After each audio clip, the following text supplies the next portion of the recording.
সোমবার দুপুরে বারাসাতের নবপল্লী এলাকা থেকে রবিন বিশ্বাস নামে এক ব্যক্তির মৃতদেহ উদ্ধার হয়। পেশায় তিনি ছিলেন কাঠ মিস্ত্রি। দীর্ঘদিন ধরেই এই এলাকায় তিনি একটি ভাড়া বাড়িতে বসবাস করতেন, এমনটাই জানাচ্ছেন তার বাড়িওয়ালা। প্রতি মাসে ৩ তারিখেই ভাড়া দিয়ে দিতেন বাড়িওয়ালাকে, কিন্তু এ মাসে এখনো পর্যন্ত ভাড়া দেননি রবিনবাবু। তার মেয়ে এবং পরিবারের সদস্যরা ফোন করে তাকে ফোনে না পাওয়ায় বাড়িওয়ালার সাথে যোগাযোগ করেন।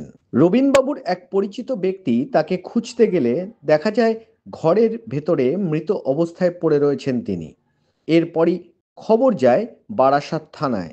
পুলিশ এসে মৃতদেহটি উদ্ধার করে ময়নাতদন্তের জন্য পাঠিয়েছে বারাসাত হাসপাতালে। আমি মানে যখন নাকি একটা ভদ্রমহিলা এসেছিলেন, ভদ্রমহিলা এসে এইখানে আমার ছেলেকে জিজ্ঞেস করছে রবিদা কোথায় ভাড়া থাকে। তা আমার ছেলে বললো এই ঘরটা। তারপরে আমার ছেলে বলার পরে তখন উনি গেছেন, গিয়ে দেখলেন যে এরকম মরে পড়ে রয়েছে। উনি আবার আসলেন, এসে আমাকে ডাকছিলেন। ডাকার পরে তখন আমার ছেলে আমার বলছে বলে কি যে উনি তো মরে পড়ে রয়েছে। আমি যে মরে পড়ে রয়েছে তাহলে খবর দেন উপরে।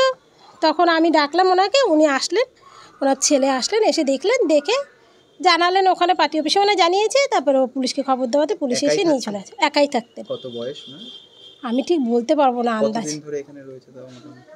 তো মানে বছরখানেক হবে কি এরকম, আমি ঠিক বলতে পারবো না। কেউ এসেছিল বা কি করতো কিছু জানেন?